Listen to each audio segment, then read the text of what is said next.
Happy Friday, and thanks for spending the entire week with us here at the Rocketeer Minute, where each and every day, Monday through Friday, we go over 1 minute of the greatest adventure movie Walt Disney's ever made, the 1991 Joe Johnston-directed feature, The Rocketeer. I'm one of your hosts, Jim O'Kane of TVDads.com. And I'm Hal Bryan, an airplane nerd from the Experimental Aircraft Association here in Oshkosh, Wisconsin. And Jim, as we move into minute 90, an hour and a half into The Rocketeer, we are thrilled to welcome back Danny Bilson, writer, director, producer, TV, video games, movies, comic books, and of course, one of the co-screenwriters along with Paul DeMeo of The Rocketeer. Danny, welcome back. Thanks for coming to join us again. Hey, thanks. Thanks for listening to my ramblings. It's amazing. I mean, we've learned so much stuff, more than we even need to know about the Rocketeer, and here we are at this is one of the many finales of where sides are changing, all kinds of stakes are being raised. It's really a narrative strategy. It's almost a class of narrative strategies here on how to build tension. And in everything we're learning here, Jim and I are thinking about rebooting the podcast as The Rocketeer 30 Seconds, so we can start over but do twice as many episodes. So I hope you're game. And if you're listening, Billy, get ready. Hal's getting ready for the end here. We're down into the final 20 minutes, but this is one of the best scenes in the movie. We've talked about how Eddie's just changed sides, or he's about to change sides because Clifford had interrupted his dramatic turn. So he had to shut him up. Well, it really does have one of the best lines in the film. That I may not make an honest buck, but I'm 100% American, and I don't work for no two-bit Nazi. That's just everything about that just pitch perfect. Danny, thanks so much for that particular line. Well, I will take full credit for that line. That was mine. That wasn't Paul's. That wasn't anybody else's. But I will tell you what the origin of that line was. It's from Streetcar Named Desire, where Stanley Kowalski says, "I'm 100% American." Oh, no kidding. That was the first play I acted in college. Paul and I went to college together, and that wasn't the first play we did together, but that was the first play I did. And that stuck in my head, that line where Stanley Kowalski says, I don't remember what his lead-in was, but he says, "I'm 100% American." He said, "I may not be something, but I'm 100% American." I'm sure, Tennessee. So that was inspired by Tennessee Williams. That was my line, for sure. Because some people have asked where'd that line come from, and they thought it came from somewhere else. And recently, somebody sent me a tweet, or there was something about that. But I really remember that clearly, and I remember writing that one clearly. When I see Eddie's gang, I keep thinking, this reminds me so much of All Through the Night. I mean, that's, Bogart's gang being Gloves Donahue and all that. I just see... I see all these characters as it could easily be Frank McHugh or. Yes, but they were an amalgam of all those films, as I said earlier, that Paul and I grew up with, watching on television during the day in the '60s when we were kids. All that came from the whole movie came from a combination of Dave Stevens' art and love for Commando Cody and King of the Rocket Men, and our love of 30s films. I understand it's raising the stakes, but this particular scene, it's the only thing kind of really, I don't want to say annoy is too much it's too emotional about it. It's kind of a frustrating thing that Neville Sinclair just happens to have a squadron of stormtroopers hidden in the bushes. It's just like, oh, did I mention I have this army behind me? Well, they came off the Zeppelin. Yeah. I mean, that's the whole idea, is that they dropped in off the Zeppelin, they rappelled down. That's off camera. But we didn't think it was... We called that... One of a writer's favorite terms is POA, plausible off-screen action. I think we learned that from Joel Silver at some point when we were developing something. We would just say POA. Come on, it's POA. And it was. I mean, so I never thought they came out of nowhere. I knew they came off the Zeppelin. Yeah. But you could have shown, but if you show, it's a different directorial choice, right? Either you're going to surprise the audience, or you're going to build suspense by seeing them drop in first and the characters don't know it. Yeah, you did hang that shotgun back in the newsreel, and in the first act we were watching the Luxembourg making, see you when you get to Hollywood, boys. That kind of thing. That was fun. Yeah. That was really fun. I think Joe Johnston really enjoyed that, making that animated sequence too, as I recall. Yeah, it's just, being able to see all this, and they really look sharp. Hal, I don't know Nazi uniform protocols, but is that... Thank God. Okay, I'd be worried about you. Yes, but Hal does have people in the war reenacting things. Are those typical winter clothing? Yeah, this is something they, as far as I can tell, they really nailed it. Now, my wife and I had a business for a while doing smaller scale, sort of display quality uniforms and things from World War II for the 6th scale action figures. That was one of our side projects for years. I'm certainly rusty since those days, but I would, when I look at everything here, to me, it's spot on. My buddy Eric Flint was on with us he's a military historian and a lieutenant colonel in the Army, and he would certainly know that better than I do. But nothing about this sort of rings untrue to me. That this would be just right. The MP40s slung just so, and the ammo pouches and everything else. What is on their knees? I was trying to figure out what I've stopped I've freeze framed through it a couple things, and it looks like their knees are almost like wrapped in leather. Those are paratrooper knee pads, as I recall. Am I wrong? No, you're absolutely right. Yeah, those would be part of the sort of the paratrooper leggings. So it's kind of a combination of almost the Edelweiss mountain troopers, at least giving you that winter look, and then those and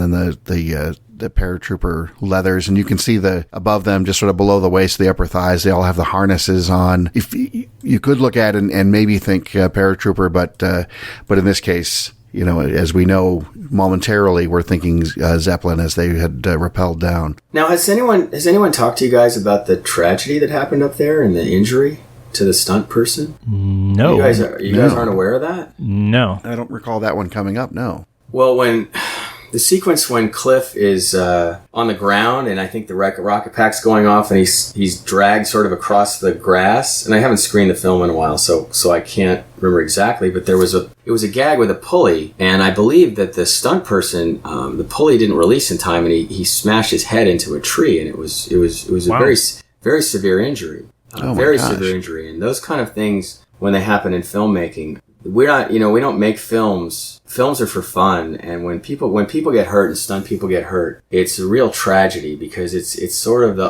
undercurrent is it's not worth it. It's like we're not fighting wars and we're not saving lives. We're making films. So I'm surprised that you guys haven't heard about that yet. And maybe it's coming up, and maybe when you get to that, if you had Joe Johnston, I wasn't there, but I certainly heard about it, and it was pretty rough.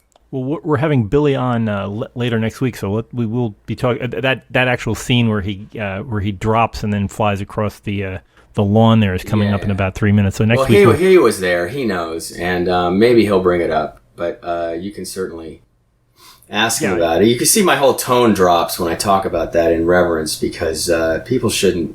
We're just making entertainment, and it's very hard. I've had it happen to me as a director, where even if a stunt person breaks his arm or something, you just feel terrible. Yeah, no, I mean there has been, we've talked with stunt pilots previously on the show, and there's a lot of people who we can't talk to because they are no longer with us, and right. it's a dangerous. I mean, the stunt work and especially aerial work is difficult. Well, they'll say, stunt people will say it's part of the risk we take, it's part of our job, but as a director or creator, it's pretty darn painful to see that happen. Yeah, no, I can imagine. But let's change the tone. I digressed. Let's go back to the G-Wiz sequence. Would you say that this took the most amount of time to set up in your story? What was a difficult scene when you were trying to hash it out? This wasn't difficult. It was a scope reduction from the original sequence, as I talked about in an earlier podcast, that involved out in the desert with an armada of airplanes, an armada of, I'm using the wrong word, but an armada of cars on the ground and the Zeppelin in the middle. So this was a scope down for us. It was just, it wasn't a difficult sequence. I don't remember thinking of it as a difficult sequence. What I haven't talked at all about was in that era at Disney, every time you turn in any draft or any rewrite, you would get another multiple pages, single-spaced notes on everything. So dealing with the notes as a writer was really tricky. I mean, really, really tricky, because every time you get notes, you look for the ones that you agree with, and then you figure out how to not do the ones you don't agree with. And then the other thing I remember from that era really clearly was you get these notes that were Disney notes. But I would always try to get to our representative, our developer, a woman named Jane Goldenring, who was working with us in their direct contact. And she actually teaches at USC now too, so I still see her occasionally. Is that what I was trying to find out was whose note is this? Because then you can prioritize. Like if it's Jeffrey Katzenberg's note, you have to take that very differently than the third level down development person. Yeah. Right? So I was always saying, whose note is that? Is that Jeffrey's note? Because, I'm trying to be strategic in especially if it's a note I didn't care for, how to deal with it. But I think as a writer, you try to find a way to make things work and without turning the script into a script guide committee where things just get watered down to nothing. That didn't happen on this film. And honestly, Joe Johnston is a very, very strong director and a very strong creative person, and he fights for stuff. He was not in any way a doormat to the studio. He's a very, very strong personality who fights for what he thinks is right, as well as we had producers who we had worked with a bunch already. And like I said, 30 years later, I'm still working with these people in Larry Gordon, Chuck Gordon, and Lloyd Levin, who really would fight to protect the material. And as I said in an earlier podcast, they were the ones, and it was very unusual in that era, who insisted that Paul and I finish the script and do the last draft. And we were the writers that were doing all the changes during production. One of the bigger notes that we heard about from Jeffrey Katzenberg was that he wanted to get rid of the fin head helmet and put on just like a jet, like a modern helmet in the middle of all this thing.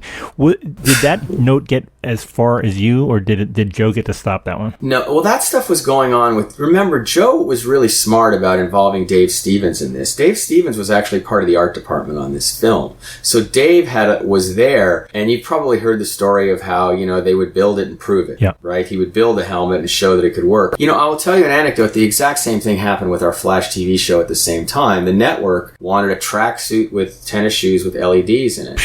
And this is important. This is an important story, actually. And if you ever look at the Pet Fly Facebook page, there's a lot of photos and art. There's a lot. I don't know if you guys looked there, but I've got all my a lot of Rocketeer behind the scenes photos, as well as a painting that Dave Stevens did of the Flash, where we had Dave redesign the costume a bit of the Flash, and we took this painting to CBS, and the way we got the suit approved was through Dave Stevens' work and his art. We just said, Dave, the Batman suit worked in the Burton Batman. We had the same guy, Bob Short, build the suit for the Flash. The Flash. Dave did the art, and there's a copy of it. I scanned it. That's on at Petfly Productions Facebook page, and you can see Dave Stevens' Flash illustration that got the Flash suit on John Wesley Shipp in the Flash. So there's connections with the Rocketeer there that nobody probably knows about unless you have listened to some other interviews with us over the years. Well, it was battles worth fighting, and you got it both on the TV show and here in this movie. That the important parts really stayed. I think.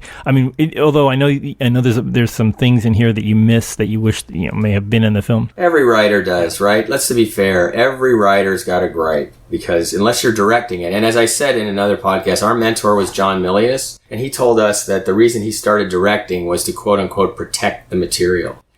And I think my directing back in the day was inspired by I wanted to interpret it. And in the television stuff I directed, because I was the executive producer, I had pretty much complete control. So if you look at, for instance, the Trickster episodes from The Flash, nobody messed with us. We just did what we wanted. That must have been a kick. Yeah, Mark it was Hamill and wonderful. all that. And really wonderful. those were fantastic episodes. Yeah, Mark is a great actor. People sometimes don't think of him that way, but Mark is a great actor.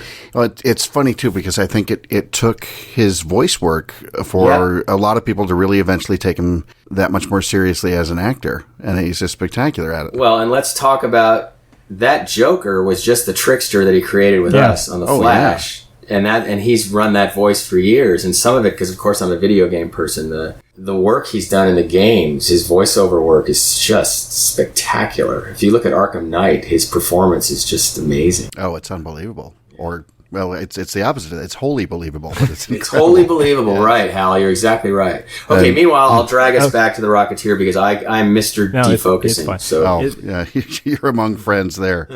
Now, you said that you were there on the nights they were shooting this. Yeah, I remember, and there's some photos of Paul and I and Lloyd Levin on the set those nights that are on the Petfly Facebook page.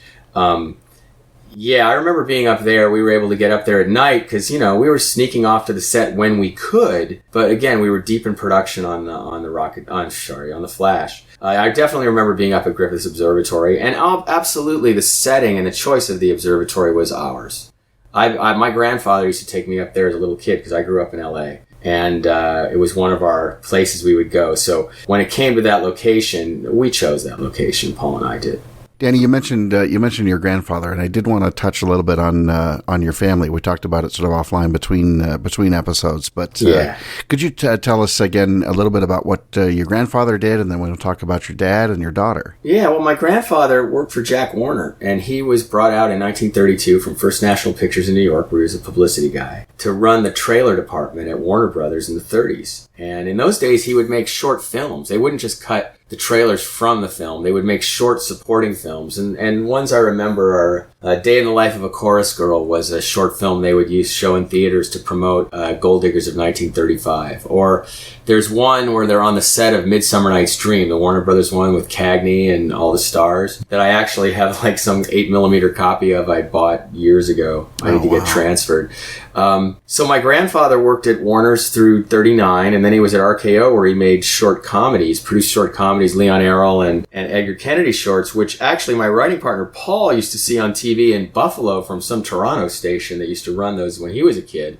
And I didn't really see those in LA. They didn't show those here, but he knew that work.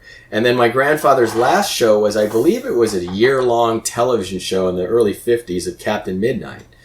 And I believe that was his last work. And then when he couldn't work, he became a caterer. And so when I was a kid, they were caterers. But he was all show business. My grandfather, he was all show business all the time. Actually, I mean, I could tell, the home movies are just out of control in my family. We would have to rewrap gifts and unwrap them again at holidays to get another angle. I swear to God. No, I swear to God. It used to drive us insane as kids. But I have all those films, and they're kind of cool in retrospect. And then my dad, I think his first job was he was the editor on You Bet Your Life with Groucho in the early 50s. Gosh. And then he was the assistant. I was born when he was the assistant director on the Wyatt Earp television series. And then there's actually photographs of Opie and I in Mayberry as children, because my dad was the first AD on the Andy Griffith Show. He left that to get his directing break. And then he directed from 1963 to 1999. And his last 10 years, a lot of his work were on my shows. My dad did a lot of episodes of The Flash, and then The Sentinel and Viper. And the last thing he did in 99 was an episode of Viper. And he said, he didn't know it was his last episode at the time, but he worked until into his 70s. And he did over 400 episodes of TV, and he won an Emmy for Get Smart. So in the 60s, I would go to work with him all the time, and I got to grow up on the sets of Hogan's Heroes and Get Smart, and those were my playgrounds, and I'm very grateful for that. And those are so many things that I remember watching as a kid. You talked we about all did, Andy Griffith, right? Patty Duke, Hogan's Heroes, Mary Tyler Moore. There you go. He did an episode of MASH. He did an episode of the Brady Bunch, $6 Million Man. Yes. I actually worked as an extra. When I got out of college, and Paul and I were struggling writers, we both worked as movie extras. And there's an episode of MASH, the first one with Mike Farrell, where he comes to MASH. It's a 1-hour episode, and he finds his soldier on the battlefield whose stomach is blown up, and he vomits at the carnage. Yeah, I was that soldier. You're kidding me. Yes. The other thing was, in Happy Days, I was one of the kids in Arnold's for a few years in the background in Happy Days. Kidding. Yeah, and that's how I knew. Oh my gosh. And then reunited. The Howards and my family were friends going back to the early 60s. Although I don't see Ron much. I saw him a few years ago, but my dad was close with his dad. And then my daughter is just to do the family thing. My daughter Rachel was in the OC and Heart of Dixie. She just finished a run on Nashville. She may be going back next year. I'm not sure yet. And she was in the film Jumper with her husband, Hayden Christensen, who is the father of my granddaughter. So I didn't know they were married. They're not, but they're together. They're Hollywood married. Sorry, I didn't mean married. I didn't even know that they were a couple, because I got to tell you, I'm a crazy big Star Wars fan over here. Me too. By the way, me too. And I loved Hayden Christensen in Jumper. In particular, I thought that was that was Rachel was the woman, and she's of course she has love interest. I didn't know that they were. Yeah, that's where they met. Was a thing in real life. And now they have a 2.5-year-old daughter who I will be going to see tomorrow morning. And, oh my gosh! And so we're way off the Rocketeer, you guys. No, we've just discovered all the genetic patterns in the Bilson family, and so there you go. Well, that's the journey that we go on. And I got to tell you, there's a buddy of mine at work, Chris Henry, who's guested on this show, and he and Jim will be doing a show next spring. He will want, as if I didn't already, he will want your autograph just for the fact you had your stomach blown out on MASH. He's the biggest MASH fan I've ever met. We're doing the Apollo 13 minute, not the MASH minute, but that's not the MASH minute, but okay. yeah. But, well, also one of my faculty partners over at USC is named David Isaacs. He was one of the key showrunners on MASH for a bunch of years, and he's incredibly funny, and I just love hanging out with him. That's one of the great things about teaching at USC that Paul and I do, is that it's just populated with people who made film and television. The head of this writing department wrote Top Gun, and there's Paul and I with The Rocketeer, and there's just David. There's just many great people there, and it's really fun to. Our faculty meetings are a riot, actually. Can we come and audit one of your courses? Absolutely. Because that just sounds like that would be an absolute blast. Absolutely. If you're ever in Southern California, my classes are pretty outrageous. It's going to be like the two Chris Farley guys in the back going, remember that time that you did The Rocketeer? Wasn't that great? Wasn't that awesome? was that awesome? As I pull my hair out. Do you use the Rocketeer or Flash episodes to illustrate things in your class? Well, I did a large lecture a couple years ago on adapting comics, and I certainly showed The Rocketeer and some of the Flash. And I tried to show a lot of films. I didn't show any of the new Marvel or the Nolan or the new DC stuff. I tried to show stuff that the students may not have seen. And so we went through a bunch of things. But The Rocketeer, of course, I screened in that class. And I keep thinking of that Conan O'Brien pilot that he did with Adam West for Look Well, I think was the name of it. And Adam West played a washed up 70s police procedural star who he always wore the same outfit every day because continuity from the TV affected his real life. And he would always have he'd teach an acting class, and he would show scenes from his movies, and it was always just some horrible 1970s version of Adam West with a bad toupee, and he'd be like, "You're busted, sucker," and he'd say, "This is what you have to feel the emotion when you're doing." But anyway, on YouTube, but it's worth watching. We're kind of in the midst of all these Nazis coming in with a large Zeppelin here back in the Rocketeer, right? And I understand that this next minute is going to be the pacing of staring at this big Zeppelin going on overhead. I can't imagine a scene lasting that long in a motion picture made in the 21st century of just staring up. But I guess it kind of... Well, I don't know if anybody's talked about this, but, one of the great connections with Joe Johnston was he's an aviation nut.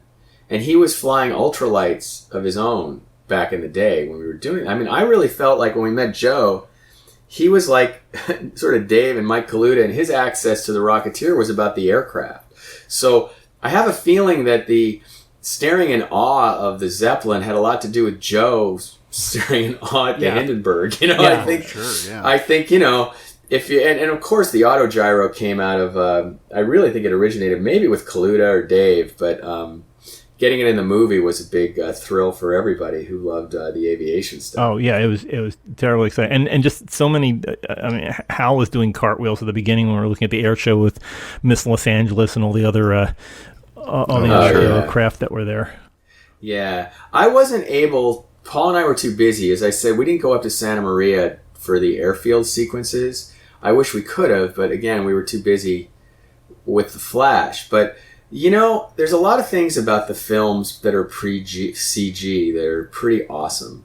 And, they had to go up there with those airplanes. And they had to go up there with a stunt guy in the clown suit flying that plane. And I think Joe loved that, the aerial unit stuff, just because, again, it was his passion. But you can't beat that. I mean, you can augment with CG, but you really can't beat aircraft. And, of course, you've seen in Dunkirk the Spitfires. Handled by the same stunt pilot. Same Craig Hosking, who aerial coordinator there as well. Yeah, I mean, there's other issues about the narrative in that film, but some people like it. I'm not one of those, but I certainly love the staging of it. And being an airplane fan, those Spitfire sequences are wonderful. So I just want to recut them. Yeah, it's almost like a memento thing. It's like if you could just put all those things in the right order, it'd be a great story. Yeah, really? Do we really need to have to solve a puzzle while we're watching a movie at the same time? It was really tough. Paul and I saw it together, and we're really excited to see it because we're World War II nuts, and you know, a lot of my friends think it's a masterpiece. I think it's a master something else. So let's just move on. And Screenwriter. I'll never work for Chris Nolan if he listens to this. I'm sorry. I just did another shoot myself in the head move, but I just tend to. I'm never going to work for him anyway. So I just come and get me. I'm right here. I think he's going to listen to this and say, "I like your honesty, kid." That's what I think. That's what I don't. He's gonna say. No, I've actually been in some meetings with him. I don't think he would say that. I think he would just hate my guts. So, well, anyway. But you know what? We're all entitled to our opinions. We're all film fans, and I know myself and my 3 friends who sat at the Chinese theater on the first Saturday night who were so excited to see that film walked out scratching our heads. But let's go back to the Rocketeer. You had a good night when this movie came out. And we talked about that they had the street fair, and it was the first movie to be shown in the renovated El Cap. What was your? Did you have an after film discussion after this? Like, what happens next? What was the mood when you came out of there? Was it like this is going to be, this is going to knock everything down, or how did it? No, you can't tell anything about the public from industry, because that was like, the theater was filled with, as I recall, people involved with the film or invited or press or who are dignitaries, whatever it was. It wasn't like seeing it as I did later on, because a few weeks later I went back to Philadelphia with family and went to a little dumpy theater and watched it in the neighborhood. There weren't enough people in there, but the people who were in there enjoyed it. I think that's the story of the release of The Rocketeer, is that the people who saw it enjoyed it, but they didn't turn out. They were too busy going to see Kevin Costner's Robin Hood. And that wonderful accent. Yeah, well, that sort of roasted us pretty hard, but that was, I don't even know. Destroyed by another laughing bandit. But it definitely, but it, good point. But it definitely killed the sequel and our dreams for the sequel, and that was hard. I have a question. Do you think? I know this is an awful question. Which do you think destroyed the Rocketeer more, Robin Hood or Terminator coming out the following week? Robin Hood. Yeah, absolutely. Because it's all about the first weekend's gross, and it didn't hit, and they just gave up. You know how it is. They see the tracking, and then boom. So it was disappointing. I mean, we always live. Paul and I have gone a long way with that. And remember, The Flash wasn't a hit either, although by modern standards it was massive, honestly. But it has a legacy, including the people who make the new Flash, who loved our Flash. So people like our films, but our films weren't hits. So we didn't get that kind of career trajectory off it that we would have liked and would have gotten some of our other stuff made at the time. We did get a 2-year deal with Disney where we developed 7 scripts and none got made. You want to hear a really interesting story about 2 big movies that we lost in the same 2 weeks? It's pretty in that period. It was amazing. We were going to write the Roger Rabbit sequel, and we had pitched our version, and we were accepted to write the script. At the time, Rod Minkoff, who had just directed The Lion King, was going to direct it. And our story was about, it was kind of like Singing in the Rain. It was about the silent movie actress who had a terrible voice, so she goes to Toontown to get a potion from the witch, and things go crazy after that. So we were excited. I loved Roger Rabbit. And by the way, there was supposed to be a Roger Rabbit pre-reel on The Rocketeer. It was supposed to be released with a Roger Rabbit short. Do you know when that got cut? Yeah, that's right. No, I don't. I do know something, that when I was working at Imagineering, one of the R&D people said, do you know that we did a VR Rocketeer? It was one of the very first VR things we did back in the early 90s. Rocketeer test that was built at some lab out in Utah where they had like gray computers that would render the stuff back in the day. Gosh. And I didn't know that until I was at Imagineering 2 years ago. And I was like, they never showed us. I mean, it was like we wrote the thing. I want to see this. We were designing theme park rides in our head and all that stuff at that time. But so let me go back to the Roger Rabbit story. We also had a deal with our producer of The Rocketeer, Larry Gordon, to write The Watchmen, which was my favorite comic book of all time. Look, I love The Rocketeer, but The Watchmen was my favorite book. And so Larry said, and he was upset with us because he offered us a deal with his company, and we took the Disney deal really because, as I said earlier, I'm just a giant Disney fan, and I just always wanted to work there. And so he said, you can't, I'm not going to do his accent, but he said, you're not doing that Roger Rabbit. You owe me the Watchmen script, and we have a contract, and you're going to do it. And I remember when we got on the phone with that conference call, it started like this: "Hi, Paul. Hi, dummy." and so then he insisted on that. So we had to lose. We gave up Roger Rabbit because we had the obligation to write The Watchmen. And then about a week later, The Human Target got an order for 7 episodes. And I said, Larry, we got 7-episode order. I got to go make these shows for 3 months. He said, all right, you go do that. You're off Watchmen. And boom. And so we lost we lost Roger Rabbit sequel and Watchmen in the period of about 3 weeks back in the early 90s. It's one of our fun Bilson DeMeo Hollywood stories. Got a question about the Rocketeer. How would you have included the pirate story in your version? Watchmen? Would you have included the pirate story? No. Okay. No. It's that's look. I love Alan Moore, but some things don't. It would hurt the rhythm. That's what I was saying. I was like, I think they did the right choice in the movie. Yeah, I think there's a version of it because they animated all that stuff. It's like a separate item that it's like it. Yeah, and I think there's a cut where it's in it or somewhere, but because again, Lloyd Levin produced Watchmen. Well, I'll keep going back to Lloyd Levin because he's been my constant partner for really a lot of the 30 years. So, or 37, whatever it is, 35. I don't know. I'm not doing the math. But you switch to Celsius eventually, and then it's But no, Lloyd has been a big comic book fan, and he was he was the main driver on getting the Rocketeer made back then, and as well as Watchmen and Hellboy and a lot of other projects. He's really been passionate about comics since before it was fashionable. I have a question. We talked about this offline a bit, but assuming that they forgot to make Robin Hood that year, and Rocketeer turned out to be a success, you would have been charged with doing it's a 3-picture deal, so you would have been charged with doing the next 2 movies. Assuming that the Rocketeer sequel would have been the New York Adventure that was done graphically, what would have been like the second and third? How would you have broken it up or done 2 separate things? I don't know for sure because we never got that far. But based on our instincts, taste, and where our heads were at, I'm sure we would have headed into World War II. So, because that's what, again, like I said, that was, it was imminent, it was coming chronologically, and boy, would it have given some really spectacular moments, I think. We also wrote... a few years ago, there's an ongoing Rocketeer comic series, or there was. I don't follow it. Yeah. High Flying Adventures. Yeah, I don't follow it for the following reason. We were asked to do a story. They said, we don't really need an action story. So we went back and thought about Dave and a person that really inspired Dave, which was Amelia Earhart. And we wrote a story where Cliff meets Amelia Earhart when he's young. Oh, wow. And we turned in a script, and we never heard from them again.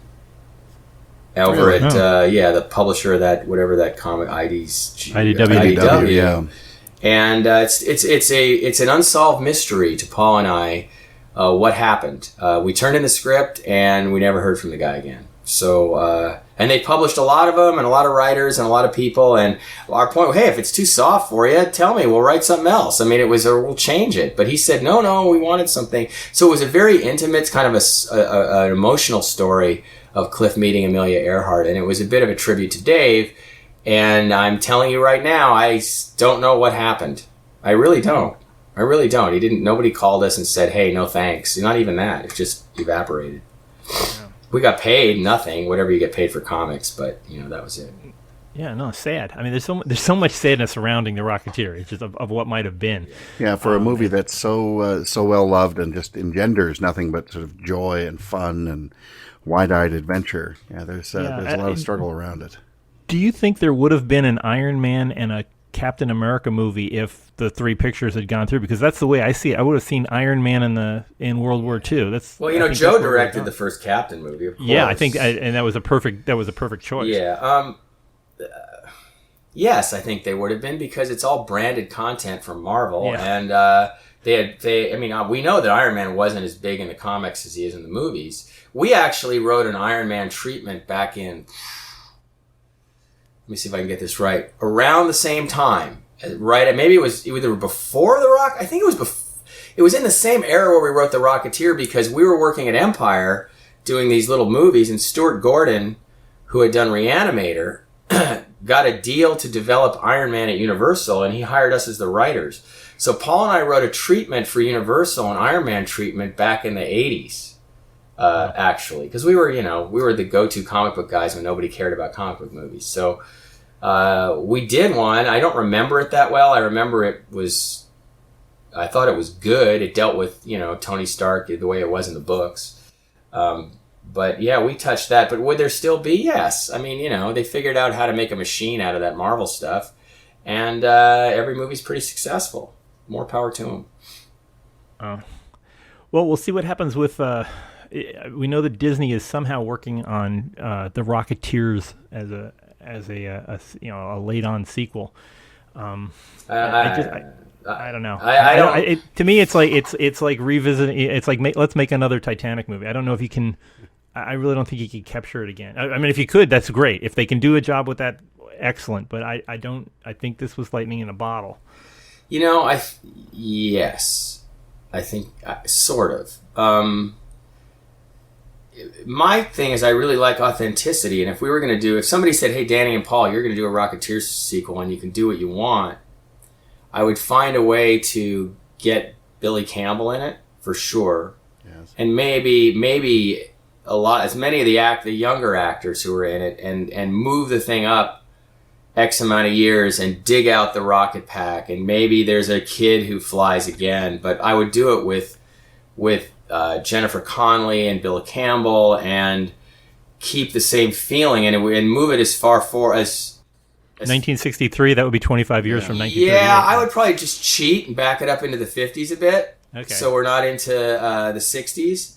They don't have a kid named Mutt, right? Yeah, and I think the Cold War and the Russians and everything could be really interesting. I think I would have gone in that route if it were up to us. But what you can't recapture is the serials of the 30s by moving it forward, right?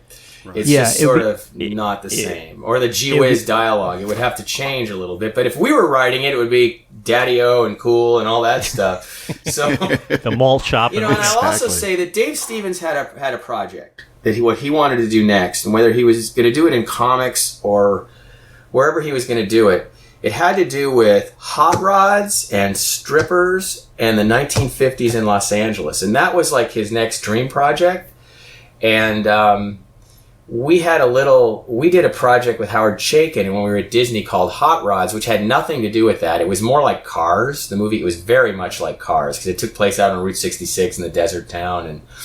And Dave somehow felt that we were stealing his idea at one point, and we had a few years where we didn't speak to Dave because he was upset about that. But it had nothing to do with what he wanted to do. And I still think what he wanted to do is really interesting and would be really an interesting era to explore. The only thing that came close to that was Ed Wood, I think, that came close to that world that he was trying to get at. Because Dave was really interested in, obviously, Betty Page, but later on, things like Elvira and stuff like that. He was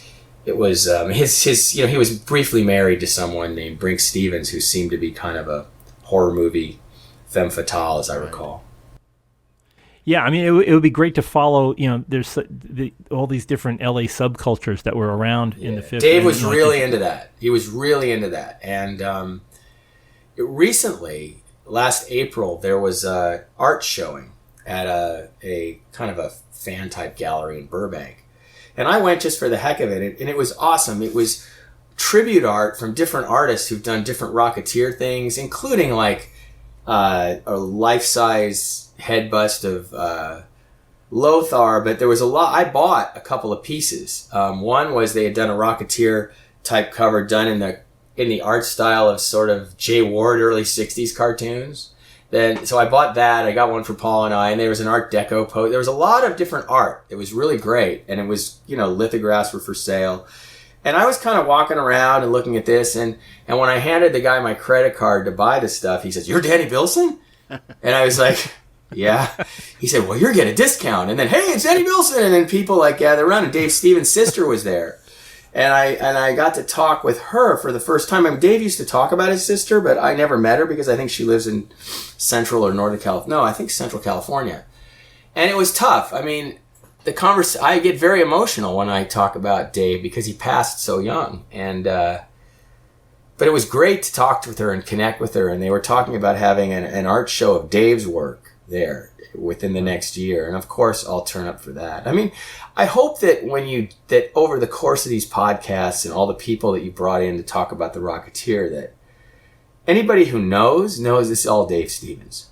Absolutely. Yeah, I mean that's all they talk about is that it was his vision, and the fact that so much of his vision survived in the movie is the greatest tribute that anybody could do for him. Is just make sure that the idea that he had of showing who the Rocketeer was and what he represented, and that blend of it's a love for aviation, a love for California, a love for the Cheesecake Girls and things like that, and just that whole mood of the time. It drips out of every frame of this movie. Yeah, and Disney really toned down, obviously the girl stuff. That was something we dealt with.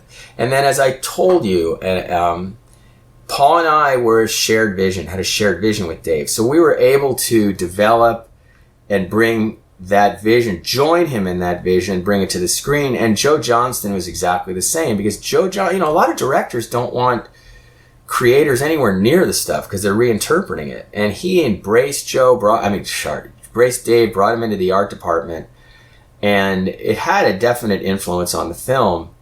But again, we were all marching to the same tune. And in the case of Paul and I, we had the privilege of expanding and developing those stories. And also we wrote the books with him. I mean, there's two graphic novels, and the second one is written by Danny and Paul.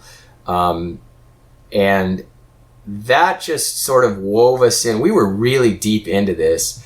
And what's great is there's all this merchandise now, and like Disney will put out a t-shirt now and then, and I've got some new ones I got maybe a year ago where they have Mickey and Minnie as Rocketeers, and there's a shirt has the entire backpack sort of drawn, sketched on the back of it.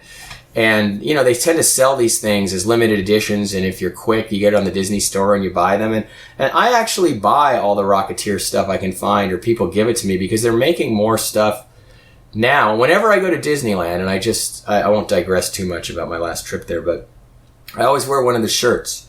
And I'm completely shameless, because people will say, "I love that movie," and I will say, "I wrote that movie." And they go crazy, and I just love it. And I just did this a week ago with 20 guests from China who I was teaching. They're actually from a company called Tencent. They're game producers, and I ran a course all summer where I was training these guys. And I told them the whole thing. I had my T-shirt. It was the Mickey one, and I said, "Okay, watch and see." I said, "I'm shameless about this." We went through security at the beginning as we walked into before you even get into the park. It's like out in the parking lot now where they do the bag check. And the first security guard says, "Oh, that's my favorite movie." And of course I have an interpreter there, and I said, "Interpret," and he tells it Chinese, and they all start laughing. I said, "Okay, that's one." And then I said, "I wrote it," and she goes, "Oh my God." And it was I had just told them the story of it when we were on the bus out there. And the first person we hit was a security guard, and it was absolutely hysterical. And you know what? It's like I said earlier about the Imagineers loving it, and it is my favorite credit of my career, absolutely. Wow. And we didn't get the accolades, we didn't get all this back then, but we get it now, and it's just really rewarding. Yeah, even if it's in hugs, it's really a great thing. Well, it's well-deserved and long overdue, that's for sure. Disney sometimes loops back on itself and the recent Tomorrowland. They tried to point back to the to Disneyland itself, and I think it was a near swing and a miss, and it had a lot of elements of Rocketeer in it. one of the things that when you're falling asleep and thinking about ideas or shower thoughts or whatever it is, I kept thinking that if you ever did Rocketeer now, you moved it up in line, you could move it up to 1955 and have the Rocketeer somehow involved with the creation of Disneyland with Walt Disney there. I never thought of that. Put him in as a character and like you were saying, fighting the communists or something. Yeah, I never thought of that. Sometimes they don't like you to touch Disneyland, in any way because it can break immersion and break the magic in a certain way. But that's a funny idea. I'm a big fan of the parks, and even Disney. I went on a Disney cruise with my kids this summer, and I still I grew up with that, growing up in LA, and those parks are I love my little bit of time working on them, and I hope to do more with them in the future. But it's pretty magical. I mean, Tomorrowland, interestingly enough, for me, I thought the big miss was it didn't take place in Tomorrowland very much. And and they were just chasing around the modern world, and it was kind of at the beginning. And what I did like about the movie was I thought it had a phenomenal ending. I thought it had this uplifting ending that was very positive that you don't see so much anymore. And if I kind of take the beginning of the movie and the ending, I thought were really great. It was just the middle, and most of it was just, sort of running around, and we didn't have that sense of wonder and that great thing about Tomorrowland that we love from the parks and from Walt's vision of the future and all that. But now I'm doing film criticism of somebody else's film. All right. Nobody asked for it. Sorry, Brad. I love Brad Bird. I think he's amazing, and he's an old acquaintance, and he's just a tremendous talent. Oh, really? Yeah, no, it's a great. It was a great movie. I mean, I enjoyed it for the time I was in the theater. It was very enjoyable. Agreed. But again, with the Rocketeer, it's something that just continues on and on. We're here. We are a quarter of a century on, and people still talk about it and love the movie. Yeah, I mean, Paul and I would love to write the sequel. Nobody's invited us, but we would. Well, it's out there now. They know, and they can. Yeah, it's out there because they're all listening. Every single one of them. Right. Yeah. Listen, Max Winkler, you were on my Little League team. Right. It's Henry's son, who I also have known since Happy Days. But, so everything's kind of tied around. You know what? I haven't heard anything about that movie in over a year. So I'm not sweating it too much. It was a press release, and after that, I mean, I'm not seeing anybody. There's no casting going on, as far as I can tell, or if they're doing it very quietly. They're too busy making tons of money just doing live action versions of all their animated films. If you heard their lineup at D23, it's like, Jesus, are they gonna do an original IP? I guess they do through Pixar and through animation. They do original IP, but live action is getting pretty tight. Yeah, I saw the live action Winnie the Pooh clip, and I don't know what to think. God, was I aware of that one? Oh, don't even Google it. I know about about Lion King and Dumbo and Aladdin and the Winnie the Pooh one is wow. Okay, I'll look for it. Or maybe not. I warned you. Yeah, maybe not. But you know what? People love these new live action films because they tend to be of very high quality. So, what can I say? Yeah. What can I say? They know their audience better than we do, I guess. So we'll see what happens. But it would be nice to see some new content or some updates on previous content, and it'll happen when it happens. So. But we've kind of beaten. This was a short minute, actually. I do. I think we. Who did your German in this, or was that just you wrote in the words in English and you said go and tell them exactly right, exactly. You know what? There's something about that, and Paul will remember different things than me.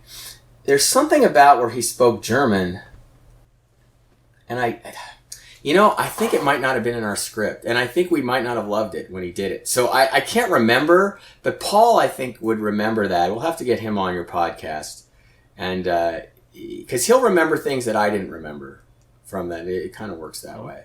But I can't. There was something about that, I think, that startled us, and I can't remember what it was. But Paul will remember. Yeah, I mean, he is saying Angriffen, which means attack, but I can't imagine that the stormtroopers are attacking. It looks like they're all just like holding still. It might have happened on the set. I don't know, because that one I'm just going to have to go on a memory lapse on and not be able to give you a decent quote. I think you should get Paul on, and he might remember this stuff. we're running out of minutes, so hopefully we'll have him on in an episode maybe next week. Yeah, so we'll see how it goes. But Danny, thank you so much for being on the show. This has been this is the kind of content that we've been dying for an hour and a half, and we've had some really great content, but this is really just it's skipping to the back and reading the teacher's annotated edition into that. Exactly. Yeah, well, you've got the teacher here, one of them. I mean that from my USC world, not like I'm some master of screenwriting. But we were there. Okay, we were there from 1986. When we started selling the thing through 1991, where it finally got made. And Paul and I were side by side with Dave Stevens through two different directors, and not enough time on the set. Oh, you know what? I didn't tell you the story of the Eddie Valentine versus Sinclair scene in the nightclub that was the most distressing thing for us writers, because we had to keep rewriting it based on whichever actor thought they should be most powerful in the scene. But, maybe we could do that another time. Yes, we do have to talk about that. Yeah, that was a long night. Yeah. That was a really long night. I'll tell you that. And into the next day. But that's for another day. Oh, gosh. Okay, well, yes, please, folks, tune in maybe tomorrow. Well, tune in next week, actually, because we're gonna be taking the weekend off. But please check back with us next week, when who knows we'll be showing up. Thanks for being with us for this week. If you want to continue the conversation, we are available on all sorts of the usual social media. You can find us at Twitter, Rocketeer Minute. Find us at Facebook at facebook.com/Rocketeer Minute. Find us at the big site, rocketeerminute.com. And Danny, where can they find your things? Are at Petfly. That's our company, Petfly Productions Facebook page. If you go into photos, there's a Rocketeer album with all our personal collection of photos from the film. There's stuff from The Flash and Zone Troopers and some of the other things we talked about.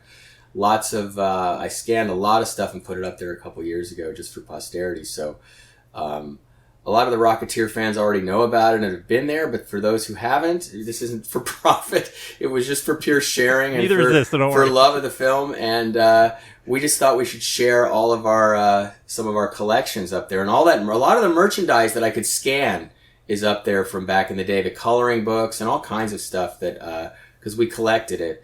And you guys are going to send me your address. I'm going to send you a care package. Awesome! Wow. Well, thank you so much. Wow. We'll have to hang up now because we got to get our address. All right. Can't talk. Must email address. Yeah. Yes. Enough chit chat. But join us. Everybody else can join us here next week. Actually, everybody can join us next week here on the Rocketeer Minute. So until Monday, have a great weekend, and over and out.